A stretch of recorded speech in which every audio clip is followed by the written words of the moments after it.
Y'all know before asking my for life. I know you guys having a blessed day. Make sure you subscribe to that notification bell so you don't miss an upload. Make sure I hit that like button. Now, you have Jaaliyah confirming what? I mean, I don't know exactly. I'm a little bit perplexed. Forgive me, because at the end of the day, just because somebody brings up an accusation, just because somebody files charges against you, does not make it true. And I'm not saying that in every case that is, but I'm letting you know right now, there are a lot of people that get convicted for less than what was said and alleged that CJ So Cool did. CJ is not a celebrity on on a high level like a R. Kelly, a Diddy. He doesn't have strings that can be pulled in the background to stop him from going to prison. He barely has enough money to keep himself in the same predicament or situation that he was in prior to separating from royalty. So at the end of the day, I don't understand it. I don't get it. And people better be afraid. You better be afraid for your children. If you have sons, even if you have daughters too, but if you have sons, just think about this. If people can bring up an accusation against your son and based on public opinion, it's 100% true, regardless, long as somebody can just bring it up and there's some charges filed against you, even though it can be dismissed, case closed, it's true. It'd be a fucking billion% conviction rate. And if that's the case in America, I would get my ass up out of there. Previously, I reported on this whole situation with CJ So Cool, Royalty, and Jaaliyah. Now, as I recently reported, the documents have just emerged from that case that was put on CJ, stating that there was some inappropriate things happening to Jaaliyah. Now, those documents are on my Twitter if you guys want to read through them, because I'm not reading through them on here.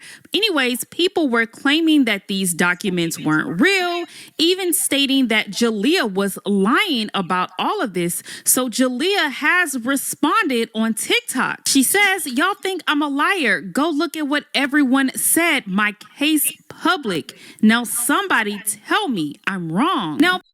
Now, see, this is interesting, right? Writing a caption. Now, I was really,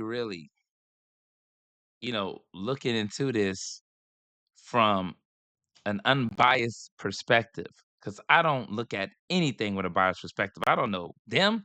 I don't know CJ. I ain't here to sit up here and talk about I got favoritism for anyone. But I don't like the way things came about. When she said this little girl about to ruin your career, she was weaponizing her alleged SA, right? Who weaponizes? I don't know if people out there ever had people in their family or other people that they know of that have been through some very traumatic situations. I'm talking about SA situations, and I might do a few story times because I got some shit that'll blow you. Man, I got some shit. But at the end of the day, I just don't like the way the goalpost is moved. And they act like, in a way that they can't really say it out of their own mouth. Like, I'm talking about just verbally be like, you know what, this and this is what happened. Even though you can kind of be subliminal. There's a lot of people that go on TikTok and speak in such a way that's kind of like in code. But it's always like a caption. And not only that, when you look at its totality, I don't like when everyone is looking at a situation like this on a very subjective lens. Because think about it, if people were to just bring up accusations against you, file charges against you, and that automatically makes you guilty, guess what? That'd be like 100% conviction rate. People go to jail, to prison for a lot less than what was said that CJ So Not Cool did, right? But he's not a millionaire. He's not R. Kelly. He's not Bill Cosby. He's not somebody on a high level like Diddy. He doesn't have that kind of money, nor does he have the ability to pull strings in the background. So I don't understand why people think he can somehow elude prison. No, that is not the case. And like I said before, and every time Jaaliyah making a video, it's very nonchalant. It comes off almost like she's in a somehow ambiguous mood, across between joking and trying to make a point with an attitude. It just doesn't come off to me sincere.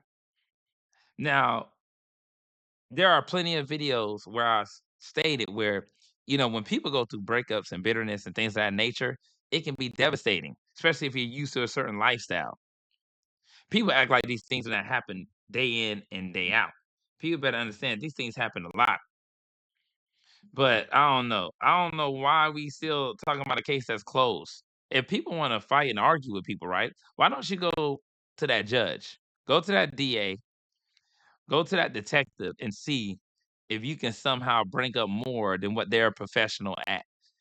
See if you can add something to the table more than that detective that knows how to do casework, that DA that knows how to look in deeper into cases, that wants to prosecute people. You know why? Because they love it.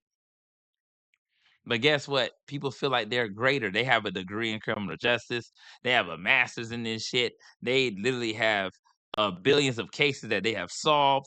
They can see past lies in people. They have discernment. They have the ability to.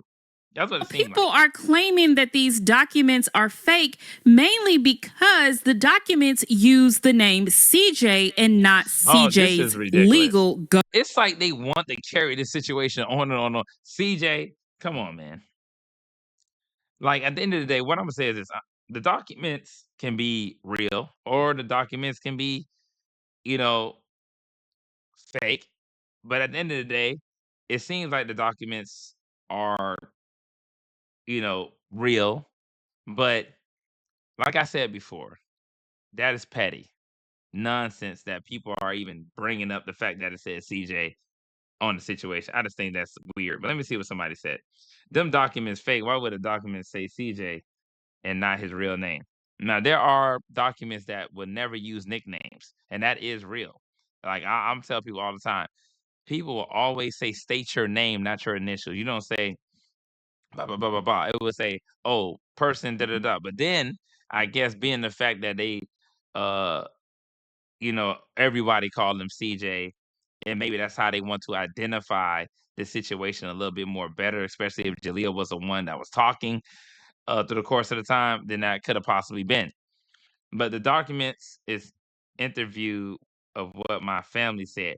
Let me tell you something. Just like when she said interview of the family, think about something. CPS comes to your house, like with that 2018 incident. They do not leave unless they interview everybody in the home. They will not leave. And I know even royalty know that. And another aspect is when she's popping out of nowhere to try to clear her name on the situation and jump on someone else's channel, why she never holds her own panel on her old channel to literally have those types of discussions. I'm gonna tell you why. Because she doesn't want to be implemented for nothing. She'd rather put other people in a predicament or circumstance other than herself. That's the problem. She would rather put other people in a debacle and literally allow herself to be elusive and get out of the situation. And literally, she will be held accountable for nothing because she could just say, I went on somebody else's platform and they were saying this.